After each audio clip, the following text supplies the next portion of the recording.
Good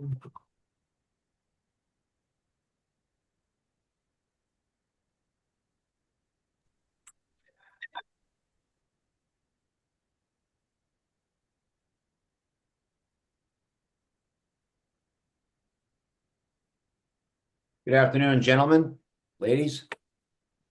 Good afternoon. Let's see here.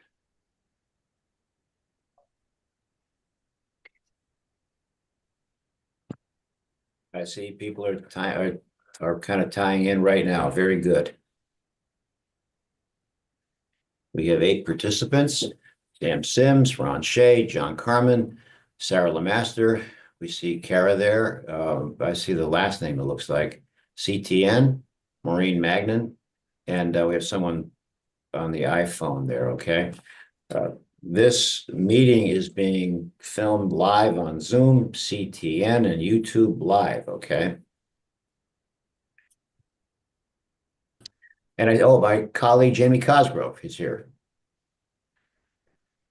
Gonna miss Jamie. You know, he's decided not to run, and he's moving on forward in his next career. And been a dear friend of mine for years, and we're gonna miss this man. Thank you, Mike. Really enjoyed it. So thank you. I want to just tell everybody up front that what this is not on off topic, but it's related. That there is going to be a press conference at 2:30 that I have to attend to, because what's happening in the greater New Haven area is that Yale is bought Nelson Ambulance. And this is a major thing, okay? Because Nelson Ambulance is part of our communities. So Yale is now taking this over. So I have to be at a press conference at 2:30, which means I have to leave here at 2:20 to get there because it's right down the street. It's a major thing. This is huge for 911 service in terms of reliability. And what's going to happen this afternoon. So I wanted to try to get to this meeting right away here. And I think we have a quorum. All right. So I'm going to call this meeting to order. It's 1:02 here on Monday afternoon. We'll convene the meeting, but I'll start with the agenda. There's 5 items on the agenda: convening the meeting, public comment, remarks by the chairs, discussion, adjournment. So we'll start with convening the meeting, which we just have done. And now we're going to get into public comment. Would anybody like to comment publicly? Hey, Mike. Yes, Ed Zach, yes. First, I want to thank you, our First Selectman Frida, our First Selectman Cosgrove, and co-chair John Carmen, for their dedication. I hope through the past 2 years that there has been a clear demonstration that there must be reform needed through the 5 reports due by the state. And I do hope, quite frankly, that the report that's going to be done is not going to be shelved, because I did receive a call from DCP 2 years ago that a employee told me it's going to be shelved. It's going to affect thousands of people. Thank you very much for your time. Okay, thank you.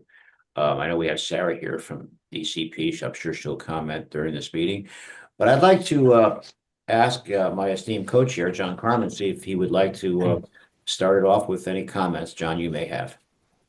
Well, thank you, Mike, very much. I actually have 2, and I've given a great deal of thought to obviously everything that we've done and what's been discussed, and also my experience with cemeteries, both having served as on a board of a cemetery for 30 years, and also reviewing the statutes that exist currently. And I was very pleased to see the report that came out with the staff report and the work that they did of surrounding states. But more importantly, one of the ones was that Connecticut actually has a statute or regulation I'm not sure which category it falls in, but that each municipality may or should appoint 3 veterans who would be responsible to see that the graves of veterans in cemeteries in their community were appropriately maintained, and that there was even a provision for some funds to be appropriated for that purpose. And I'm not sure whether that's being done at all or how long that statute has been in place. In fact, it's the first that I had even seen it. Um, which could go a long way if people would take that certainly to heart, and if there was some way to make towns accountable for doing that. The other side of the issue is the issue of endowed care in cemeteries, because that affects not only veterans' graves, but certainly the care and maintenance of all graves. And that currently the statute that if cemeteries fall under because of their tax exempt status, that they are required annually to submit their financial statements to the probate court in the district of which they are in.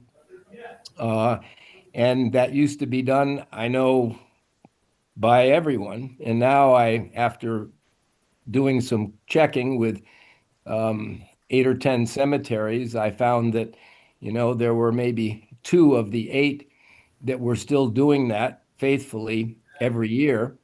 But of course, what does the probate court do with that? Do they file it? Where does it go?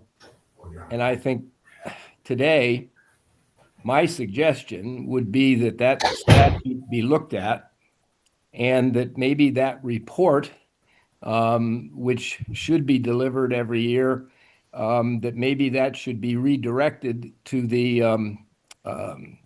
town manager or mayor of the municipality where that cemetery is located, so that they would have some way to see that that cemetery was in sound financial condition, and that they would be able to provide the necessary upkeep and maintenance of the cemetery into perpetuity.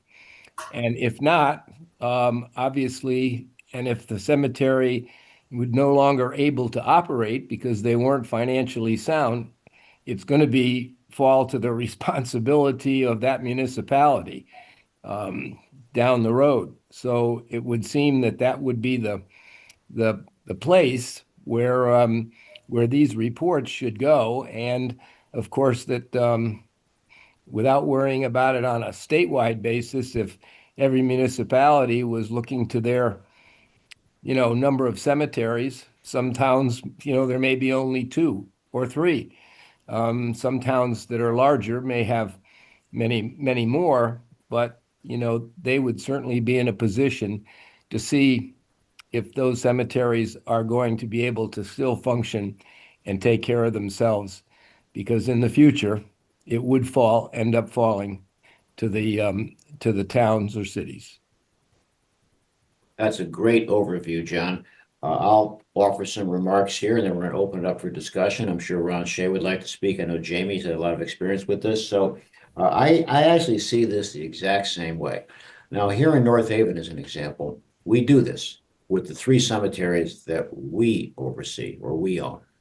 One's on Elm Street, one's in the Monowee section off of Quinnipiac Avenue, and one's the ancient cemetery. There's graves there from the 1600s up to the 1800s, even from the Revolutionary War.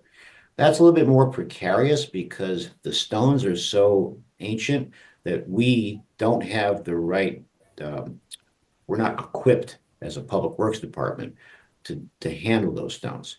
So we have a perpetual care fund in North Haven where we will deploy funds to get historic experts to maybe restore those stones and do it in a way that has a great deal of expertise.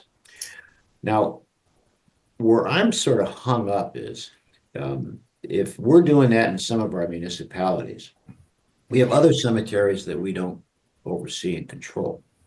So with the perpetual care that's already exists, like St. Lawrence Cemetery in West Haven, as Ed knows, as an example, I got involved with that with my executive assistant, got that thing changed around, and we had executive assistant's mother's grave. I had that attended to. So here's the question I have, whether it's John or Ron or Jamie or anyone else here. Um, where does the reach from the municipality stop in accordance with the Connecticut state statute that's on the books? I'd like to get some input on that.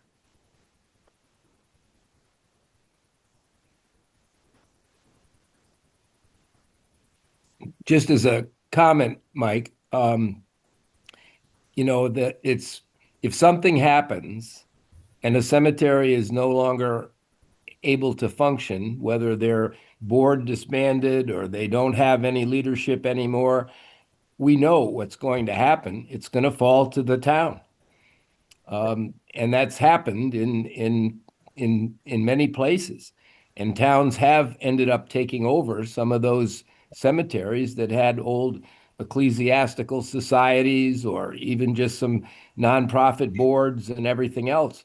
But if you don't know what kind of condition they're in, you don't know if they've been properly managing their funds, because they either haven't been reporting them, it is going to fall.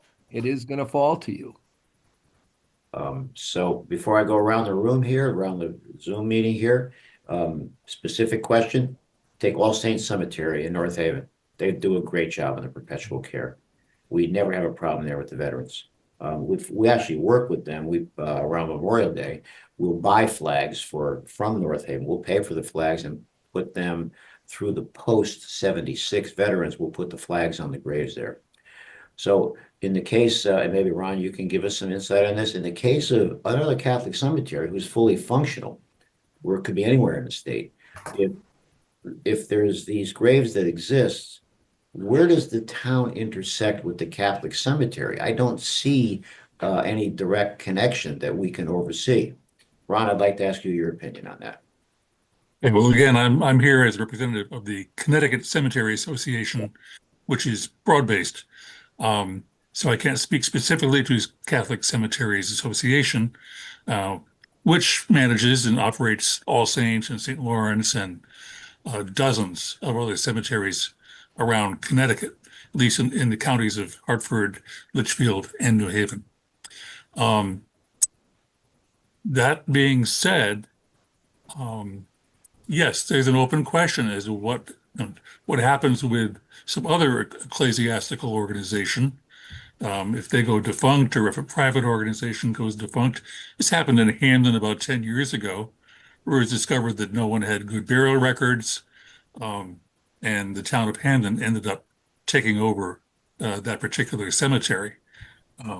Don't know if in that case there were records about a perpetual care or endowed care fund and what condition it was in. So I think that cemeteries do what they believe is the right thing as far as endowed care funds. And every cemetery, some are small, some are large, some have gone inactive, some have better records than others. It's a big ball of wax, if you will. And want to go back, maybe not to sidetrack things, but back to the original charge of this working group, which I think had to do with creating a system where families could report their problems to DCP or Veterans Administration or the Health Department. And I think that's the charge of this working group. And to go astray, if you will, or to try to delve even deeper on these broad issues of what happens if, what about towns, what about ecclesiastical societies, private cemeteries, ancient cemeteries, I think is beyond the purview of this working group. May call for a startup of a new legislative approach to to delve more deeply into these areas that I don't think our working group has the authority to do. I'm going to go around here. Okay, I want to ask Jamie to comment. Jamie Cosgrove. Yep. Thank you, Selectman Frida. Following up on Ron's remarks regarding the charge of this working group, and I think it was even specifically for veterans graves. I believe, looking at the report that was sent to this committee in advance of this meeting, statute 27-123, and I know John referred to this, which was, by my reading, established back in 1949, I believe addresses, or it says each town, for the viewers that don't have this in front of them, a summary of it. Each town must appoint 3 veterans to ensure the care of wartime veterans' graves within the town. The town must appropriate funds for the maintenance cost if private persons or cemetery trustees do not pay for the upkeep. I think that was a concern that was first brought to us, and what was brought to the legislature that drove this working group was to address a mechanism to ensure the upkeep of veterans' graves. Now, arguably, there may need some revisions to this statute. This specifically calls out wartime veterans. I don't know if the legislature is looking to expand that to all veterans, but that would be something that the legislature would need to take up. Secondly, it mentions about each town must appoint 3 veterans to ensure the care. I believe each municipality was required to either appoint a veterans liaison or a veterans. In Brantford, we actually created a veterans advisory committee that deals with, perhaps the language could be broadened to include that committee or that veterans liaison. There's other legislation on the books that each town is responsible to have somebody that would be there to address veterans' concerns, but this maybe can be expanded to address this issue as well. So in looking at it, it doesn't look like for the original charge of this committee, really the only charge of this committee is addressed, in my mind, through that, although admittedly it may need some revision. I think I know our discussion broadened into just the general perpetual care discussion of all, that came up through some of our meetings. And I think it was touched upon by the previous remarks that there is current state legislation if a cemetery is abandoned or neglected. And I think that's where I think comes into question, well, what does neglected mean? But that, a municipality would then take responsibility, which there's an example here in Brantford where we do have a cemetery that now falls under the responsibility of the town to maintain. So I think in light of this legislation, I think, and going back to our original charge, I think there needs to be focus on statute 27-123, because I believe that's the mechanism, or at least the foundational base of addressing the concerns that were brought forward. Thank you. Very good. Mr. Chairman, just if I can Yes. comment on, Jamie made a very good point. And I think it's definitional. What is proper upkeep? When does one decide that a cemetery has fallen into disrepair? Does proper upkeep mean mowing the lawn, weed whacking around the markers, plowing the snow in the winter, collecting the leaves in the fall? Hearing such things, which may sound mundane, but for instance, there's a problem in Brantford. I think Jamie's aware of this. It's not just cemeteries, but public parks of migratory geese, wild geese, which leave their residue all over the place.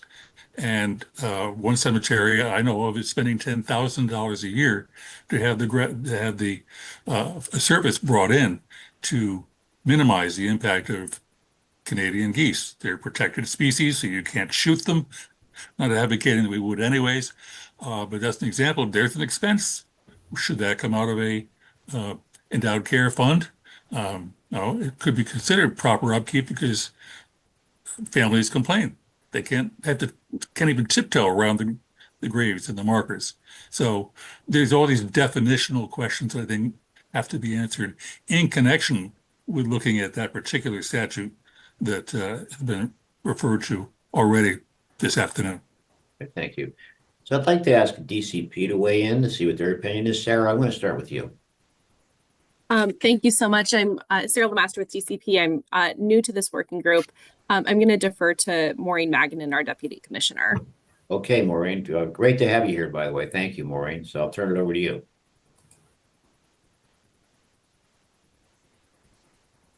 Maureen, are you able to unmute?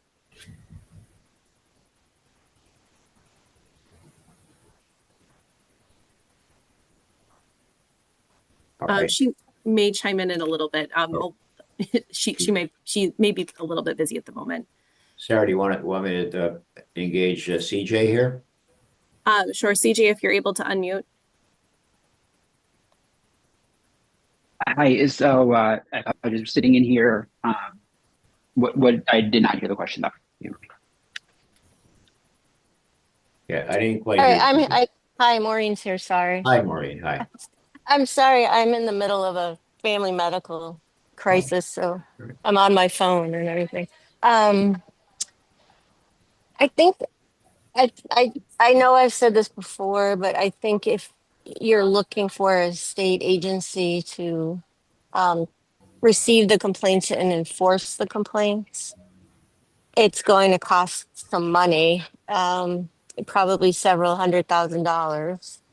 And at this point, we just don't have the bodies to do this, and we would need additional ones. So that could happen either through a general fund appropriation, or we could, look at the industry and place some fees on the industry to try to cover the costs. So I see, of course, Sam is with me, but I think we've had everyone speak here. I see Kara Girjo. Are you on here? Would you like to speak? Hey, good afternoon, everybody. John Carragher from Veterans Affairs. I don't have anything to add at this moment, Mr. Chair. Okay. So let me try to frame something and for discussion, because our goal here is to come up with something today and then make a decision and move forward. And if it involves another bill being rewritten, or let's say a amendment of the state statute that Jamie just cited, then I think we need a Christine Cohen or Anthony Nolan or somebody to help write the bill to go through the General Assembly, both the House of Representatives and the Senate. So if we looked at this statute in Connecticut, so we have responsibility. In North Haven's case, we have one veteran, not three. So I'm going to make a movement immediately to get 3 veterans to comply with the statute. We're already spending the money on the town cemeteries.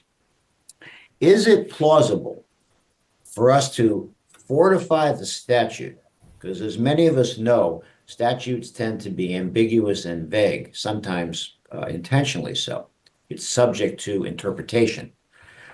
Is it, number one, plausible to propose as part of this report, fortifying the statute, identifying the areas for the veterans' graves in terms of the things that need to be done, whether it's leaf collection, whether it's raising the stones, whatever it may be. We put that in our report.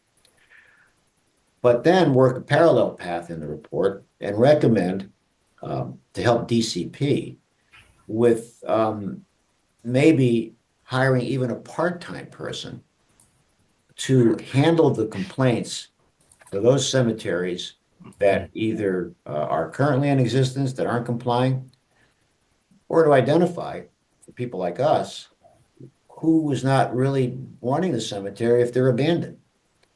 is that a framing of what we should do? A fortification of the existing statute and then requesting through the General Assembly, even a part-time person to handle the calls from the public that go beyond the municipal cemeteries. Well, I guess who would investigate the complaints? Well, well, that's a very good question. I think if it's a complaint that a cemetery is abandoned, then the town should take that over in terms of handling that. If it's an existing cemetery that has staff, then it would be DCP at that point if we had the funds. Mike, So that would require us to also hire an investigator.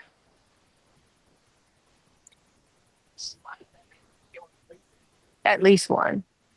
Okay. hey, So, Mike, yeah, Ed, can we hold to go through the commission members here and then leave it up to you at the public comment afterwards, okay? sure, that's fine. Can you hold that thought, please, okay? Because I think Jamie wanted to say something, I thought. So, Jamie, are you good or? I'm good. Okay. All right, is there any other comments on this? Again, if we go back to the original charge of our working group, it was about the veterans' graves. Yeah, just the veterans, that's what we're talking about, veterans, yes. Right, okay. Yes. Because in an earlier meeting, our rep from the Veterans Administration pointed out that some of this could be kind of like discriminatory against those who are not veterans. Yep. Because you could have a veteran's grave right next to someone's grave who is not a veteran.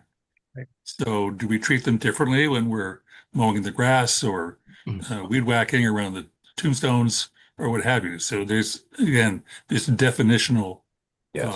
Issue. So to that point, Ron, I think Jamie really kind of summarized this also very well, and I think John has also. It's our charge for veterans graves. That's the charge of this working group right now. Does anyone disagree? Yes. Mike, this is John. I just would like to make a comment. Yes, and that's the issue, because in the private cemeteries, how do you differentiate? It's really everyone. So, do they have an adequate, perpetual care fund, and are they maintaining their cemetery properly? There must be a standard of care, and someone mentioned that, and I'd just like to ask John Carragher, as far as the State Veteran Cemetery is concerned, is there a standard of care that is either given to you by the national cemeteries? Because obviously we do get some money from the federal government to help with the care and of the State Veteran Cemetery. So, I mean, a standard of care of, mowing, of trimming, of, a standard of care in the maintenance of the cemetery and how it should look to honor veterans. So, John, yes, there is. And thanks for the question. What I would say though is, it would be it's very difficult for me to meet those standards at our Middletown State Veteran Cemetery. I would say it would be exceedingly difficult for a municipality or a private organization to meet those same standards. I'm not saying it couldn't be done, and I'm happy to share that evaluation checklist and the kind of the definitions of it. But that's a really, really high standard that would be very, very difficult to maintain. Thank you. I've been in at least 8 or 10 state veteran cemeteries, as well as Arlington and several other national cemeteries around the country. And I think that they all want to aspire to whatever that standard is, and that it's a work in progress for all of them, including Arlington, which would probably be held to the highest standard. It's not possible to be perfect, but the idea that this is the standard that we're going to look to try to achieve. All right. Well, we've heard from DCP and Maureen makes some good points. I think we all agree we're going to keep this compartmentalized to veterans' graves. Um, I want to get Ed's opinion, Ed Zach, but I think after Ed speaks, then I'm going to offer a final suggestion for the review here of everybody and see if we can move forward and file this report. So Ed, I'm going to turn it over to you right now. Okay, thank you very much, the First Selectman Frida.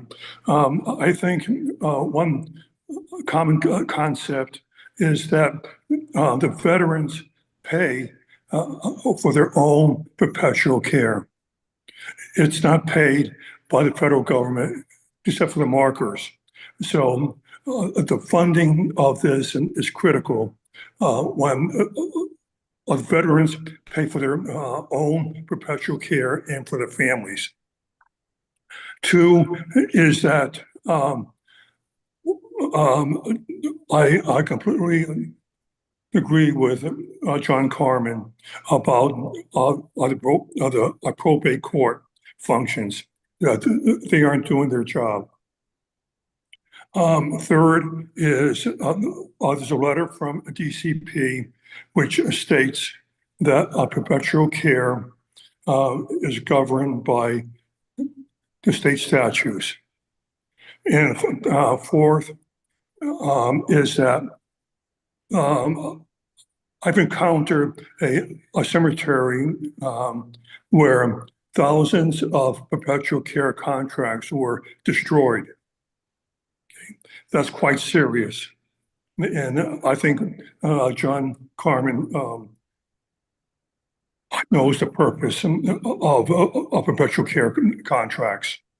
And fifth is in past experiences, yes, the scope of this committee, and which is doing a very good job. It's a standard practice when further things were discovered or found through the five research reports. They should be included in the report as also as an events that occurred that concurred with this committee. Not to include those five reports I feel will create a biased or a version of the facts that got to be known in a complete form. This is why the five research reports should be attached to it. And the final research report stated that in different states that the majority of the veterans in Connecticut are with non-veterans. So there should be the standards for all. That's all I'm saying. And there should be a voice, especially when contracts are destroyed and the funding of these veterans who paid for their own places is not being shown to people. Thank you for your time. All right. Would anyone like to comment on any of those suggestions? Real quick, for those of you who haven't met me, I'm Sam Sims. I'm the clerk of the Veterans Committee. I will just make a quick note about the legislative recommendation that the working group issues before you guys move on. The recommendation is it is much more of a recommendation on what actions the legislature should take, if any, as opposed to a report on the working group's activity. It can include whatever information you guys deem is relevant, but at the end of the day, it's a legislative recommendation and not a report. So that's good to keep in mind. Thank you, Sam. Mike, I just have two brief comments. Yes. We have rules, regulations that are already part of the statutes, whether it recurs to the appointment of the veterans in every municipality to look into this, or whether it is the reporting of cemeteries of their financial condition. The problem is the rules are on the books, but many of these cemeteries do not follow these. Some of the towns don't. If that legislation, like with the Veterans Committee, was promulgated in 1949, there's probably a lot of people that have absolutely no knowledge of this that are leaders of these municipalities. And also that if the probate court is responsible to get these reports and then they file them, if there is no one or no agency that's accountable for making sure that those are submitted, then the legislation is fruitless. I mean, it just has no strength. So there has to be some agency, and I know everybody is busy. No one wants to do it, but if these rules are on the books, there's got to be some way that they're held accountable to do it. It's another excellent point because once this is filed, our work is done. So we're not going to be the ones to manage this because we have no power to. So our work ends once we submit this, what Sam is referring to and talking about some of the components that Ed did. So Maureen, I know the DCP, I know the position, but from a DCP standpoint, not necessarily asking for any more involvement, what's the solution to this though?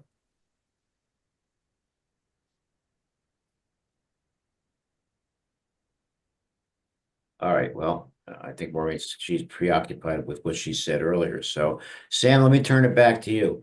You just mentioned a distinction between what the working group should do. How do we form that? How do we memorialize that in terms of a recommendation? So it is up to you guys how you want to go about forming the recommendation. I think what might be a good an efficient use of time is if you hash out the main idea of the recommendation here in this meeting, then offline afterwards, you can either yourself, Mr. Carmen, or however many of the other working group members can work on actually writing the report. Then once it's all written, drafted, and finished up, we can send that to the rest of the working group, and you guys can either agree over email or at another Zoom meeting whether or not it's good to be submitted or needs any changes. Okay.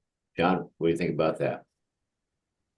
It makes sense, Mike. I guess the major point that I see is that the rules are on the books and the legislature needs to appoint some agency within the state to oversee and make cemeteries or municipalities accountable and notify them as to what the obligations are. Ron, your opinion?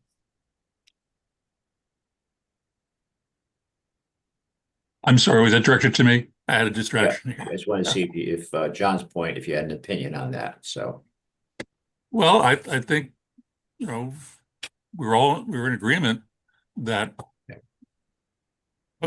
we, suggest that the legislature address this issue. How it's addressed is not our charge. right. Okay. Jamie, now your term ends coming up, what, December 1st? No, actually, today's my last day. I see. Okay. So, I don't know if I stay on from that, but from well, here or how we handle it. All right. If you So, need me to fill a quorum, I'm more than happy to do that. But I think really right now, I mean, I'm comfortable with having the two chairs, yourself and John Carmen, draft a report, a recommendation back to the legislature, just stating that. I think really there's existing, I mean, if I could just summarize and just have the others, so whether they agree or not, we have existing statutes on the books that largely address the issue, the charge of this commission, which is dealing with the veterans' graves and reference that statute. And through our discussions, rose concern about the lack of perpetual care in cemeteries in general. And there's current statutes that require reporting to be able to probate. We could reference those two statutes that are connected to these two issues that came up.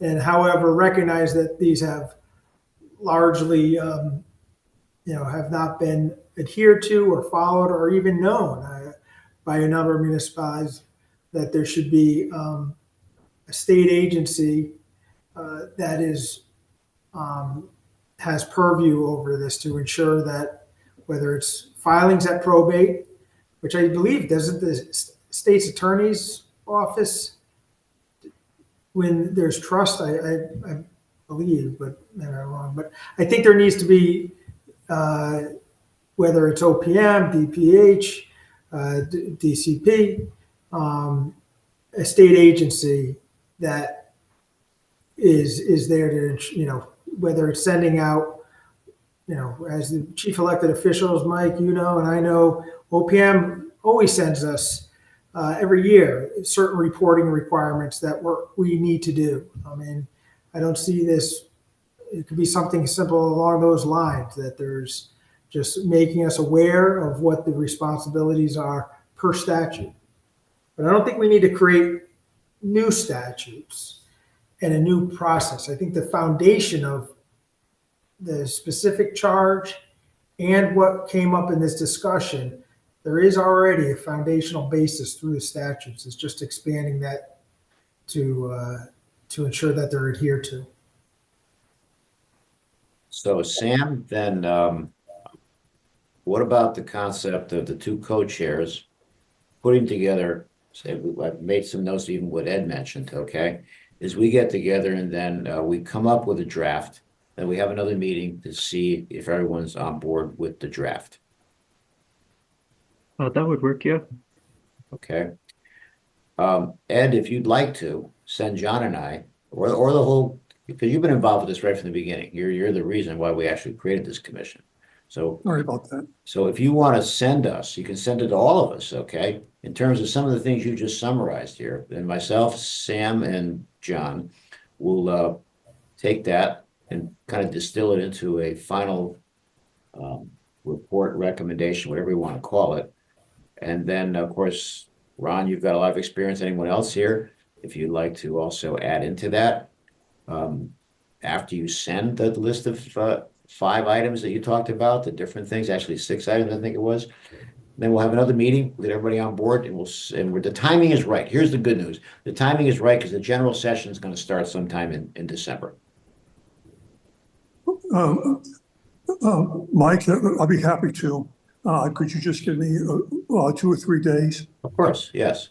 Okay, and then for a continuity, if you could please consider to have First Selectman Cosgrove to continue till the Yeah. final report is done.